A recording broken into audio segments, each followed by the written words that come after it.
बोलेंगे भारत माता की, भगवान श्री रामचंद्र भगवान की, कृष्ण भगवान की, भगवान बुद्ध की, भगवान महावीर की, गुरु गोविंद सिंह महाराज की, आसाराम बापू की, सनातन धर्म की। परम आराध्य हमारे हृदय में विराजमान नारायण सरकार के स्वरूप आसाराम बापू के चरणों में मैं पुनः अपनी प्रार्थना प्रस्तुत करते हुए आपके सामने कुछ क्षण के लिए हम अपनी भागवत, जिसकी पाठ हमारे पूर्वजों ने पढ़ाई थी, मैं कुछ क्षण के लिए इसे अपने हृदय से हटा रहा हूं। मैं अपनी अभिव्यक्ति, यह जो भारत का संविधान है, इस संविधान के अनुच्छेद 19 वाक्य स्वतंत्रता के अधिकार के अंतर्गत रखूंगा। मैं आज एक संत के नाते जो षड्यंत्रकारी हैं, उन्होंने भारत के संतों पर उंगली उठाकर हमें कटघरे में खड़ा किया है। मैं संत के रूप में नहीं, लेकिन भारत माता का एक पुत्र और भारत के संविधान के नजरिए से एक नागरिक होने के नाते भारत के संविधान से और टोटल बिकी हुई कुछ, मैं अब नाम नहीं लूंगा, उनसे कुछ सवाल करना चाहूंगा, क्योंकि संविधान हमें भी अधिकार देता है और उस अधिकार पर हमला करना ये कहां की मानवता है। मैं जरा नोट करके बताता हूं आपको। आसाराम बापू के बारे में हमारे संत समाज कह चुके हैं, इसलिए मैं उसमें नहीं जाऊंगा। लेकिन आज का ही दिन है, 2008 में, आज के दिन इसी मंच पर जब ये कुकुरमुत्ते की तरह बरसात में उगने वाले कुछ बिके हुए लोग ने जब बापू पर अनर्गल वार्तालाप कर रहे थे और जो बरसाती भदैया मेढक होता है उसकी तरह जब टर टर कर रहे थे, तो हम चार संत इसी मंच पर बापू के चरणों में आए थे। दिनेश भारती, देवेंद्रानंद गिरी, सुनील शास्त्री और प्रपन्नाचार्य जी महाराज, और मैंने उस दिन चुनौती दिया था पूरी कायनात को कि आप प्रमाणित साबित करो। आज तक साबित नहीं कर पाए। सारे उस समय के लगाए हुए सारे आरोप का दस्तावेज आपको सुपुर्द किया था। उस समय जो षड्यंत्रकारी थे उनका मैंने भी टेस्ट करके आपको दिया था, लेकिन आपने नहीं दिखाया। आप वही लोगों को दिखलाए। कोई आकर कहा बापू मेरी पत्नी वापस करो, उसकी पत्नी का एफिडेविट से लेकर सारे मुकदमे पर मैंने सफाई एक एक कर दिया था। आज तक कोई भी आकर जवाब हमको नहीं मिल सका। ये कहां की नागरिकता है? कैसी भारत की संविधान की अवमानना है? मैं भारत के संविधान में एक कानून बता रहा हूं, कृपया नोट करिएगा। यह संविधान में, भारत के संविधान के अनुच्छेद 20 का एक व्यक्ति के लिए दोषी सिद्ध न हो जाए तब तक उसे दोषी नहीं कहा जा सकता। यह भारत का जब संविधान कहता है, तो ये कुकुरमुत्ते की तरह उगने वाले लोग को क्या अधिकार है कि हम लोगों पर आंच लगावें? यह बात को सत्ता और बिके हुए कुछ लोग कहां तक ले गए कि उन पे सीबीआई नियुक्त करो। सर्वोच्च न्यायालय ने कहा कि कुछ आधार तो दो, कोई आधार नहीं दे पाए और वो केस खारिज हुआ था। जिनको चाहिए उसका नकल आके ले लेना। जगत गुरु जयेंद्र सरस्वती पर भी आपने लगाया, सर्वोच्च न्यायालय ने केस खारिज किया, कुछ नहीं हुआ। क्यों नहीं मीडिया ने दिखाया? क्यों नहीं दिखाए? आगे आज आप जो मैटर खड़ा कर रहे हो, उस मैटर पर मैं अब कुछ आपको बड़ी रोचक चीज नजर में डाल रहा हूं। मेरे पास ये दोनों एफआईआर की कॉपी और मेडिकल की, ये दोनों मेरे पास है। जिस मीडिया बंधु को चाहिए उन्हें मिल जाएगा। मैं पूछना चाह रहा हूं, हम दोषी हैं, मैं अभी कुछ नहीं कर सकता, लेकिन मैं एक सवाल खड़ा कर रहा हूं पत्रकार बंधुओं पर, खुल के।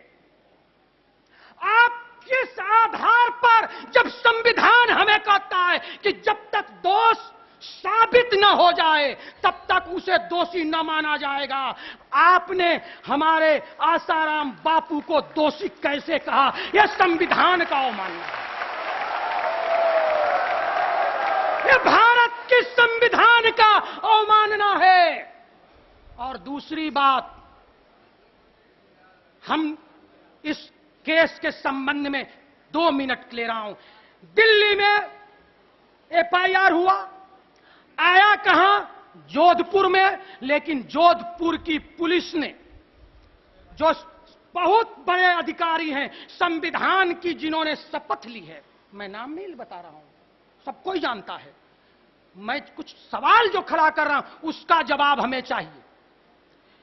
उन्होंने प्रेस वार्ता में कहा कि बापू पर जो एफआईआर आया है दिल्ली से,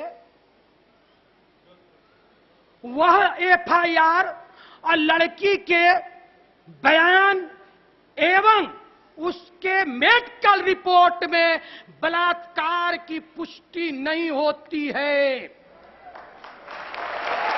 इसलिए बलात्कार की धारा से मुक्त किया जाता है। लेकिन 6 घंटा के अंदर वो संविधान के कसम खाने वाला अधिकारी पलटता क्यों है? अगर उसकी भी चैनल पे चलाई गई सूचना, इससे हमको समझना चाहिए अपने भक्तगणों को कि इसमें क्या है। और मैं सुनील शास्त्री एक सवाल आगे कर रहा हूं कि आज तक तो आपने माफी नहीं मांगी, क्यों नहीं मांगी?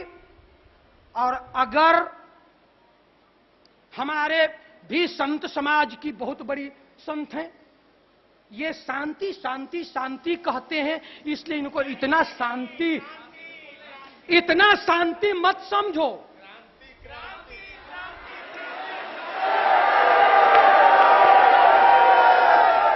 जैसे मैंने 2008 में कहकर गया था कि बापू निष्कलंक है, निष्विरोध है, भारत माता के सच्चे सपूत और संत समाज के शिरोमणि हैं। आज इस सभा में मैं इस जो बैठे लोग हैं उनको खोल के आंख दिखाना चाहता हूं। एक घटना से, बापूजी आपको याद होगा, रामचंद्र वीर ने गोहत्या के लिए आंदोलन किया था, अनशन की थी, 184 दिन अनशन चला था दिल्ली में। तब प्रभुदत्त ब्रह्मचारी और करपात्री जी महाराज ने गोहत्या आंदोलन चलाई थी। श्रीमती इंदिरा गांधी उस समय प्रधानमंत्री थी। बापूजी आगे आगे गाय चल रहा था, शायद उसमें आप सम्मिलित भी होंगे, और पीछे पीछे हमारे संत चल रहे थे, और सत्ता के मद में मतवाले लोगों ने बेमंत से गोली चार्ज किया था, और उसमें संत भी मरे थे और गौ भी मरी थी। करपात्री जी महाराज का वह विज्ञप्ति, उस समय मीडिया नहीं थी, उस समय पेपर मीडिया थी, आर्यावर्त और केसरी में छपा था। कल्याण गौ अंक विशेषांक निकाल के देखो। उस समय करपात्री जी ने हाथ जोड़कर कहा था, हे सत्ता के अधीनों, हमारे पूर्वजों ने संविधान स्वीकार किया है, उसमें भी मेरा भी हक है, मैं भी भारत का नागरिक हूं। आपने संतों को मारा, जाओ हम संतों का खून माफ करते हैं, लेकिन याद रखना एक गाय की हत्या हुई, जाइए आपका कुल का नाश गोपाष्टमी तिथि में होगा। सब लोग भूल गए, मैं नहीं भूला, मैं नाम दे रहा हूं। अब संजय गांधी मरे आकाश में, तिथि था गोपाष्टमी। इंदिरा मरी आवास में, तिथि था गोपाष्टमी। राजीव मरे मद्रास में, तिथि था गोपाष्टमी। संत अवज्ञा करुफल जैसा, मैं रामचरितमानस का उद्घोष कर रहा हूं, संत अवज्ञा करुफल जैसा, जरई नगर अनाथ कर जैसा, मैं भारत माता को बचाना चाहता हूं। यही बात जयेंद्र सरस्वती के समय में सबसे पहले बापू ने जयललिता से कहा था, जयललिता जी इतना बड़ा मत कीजिए क्योंकि विनाश आ जाएगा। नहीं लोग समझे, एक सुमानी में जयललिता जी की और केंद्र की सरकार की औकात सामने आ गई। मैं नहीं चाहता किसी का हम विरोध, मैं नहीं चाहता संत समाज की ओर से कि किसी का अहित हो, लेकिन ऐसा न हो। हम भी मानव हैं, हम भी भारत माता के राम का भजन करने वाले एक उसके भक्त हैं। अरे दिन भर एक मजदूरी करता है तो उसको भी शाम को पगार मिलती है, लेकिन जिसने अपने जीवन के 84-85 वर्ष तक राम का नाम लेकर जिया, उस व्यक्ति पर क्या उसका कोई मजदूरी नहीं है? अब अगर मजदूरी है और इतने 4 करोड़ अनुयायियों को दिल में तलवार भोंकना, क्या ये भारत के संविधान की हत्या नहीं है?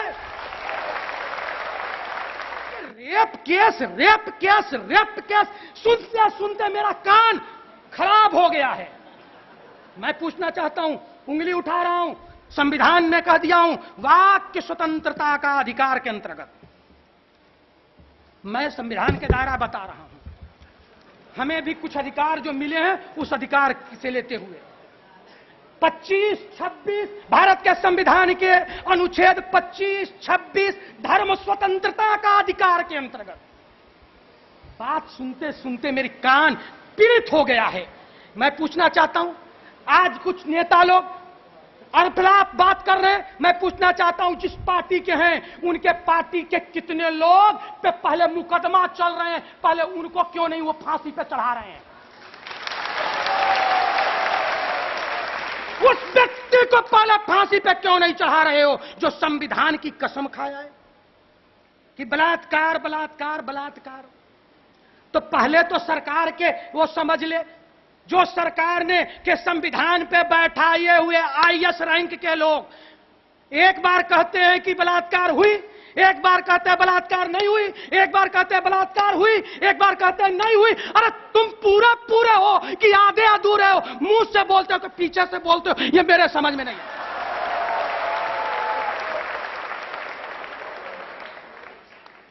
भारत माता की, सकल सनातन धर्म की, 2 नारे और हैं। देश की रक्षा कौन करेगा? संस्कृति की रक्षा कौन करेगा? बापू की रक्षा कौन करेगा? भारत माता की, भारत माता की।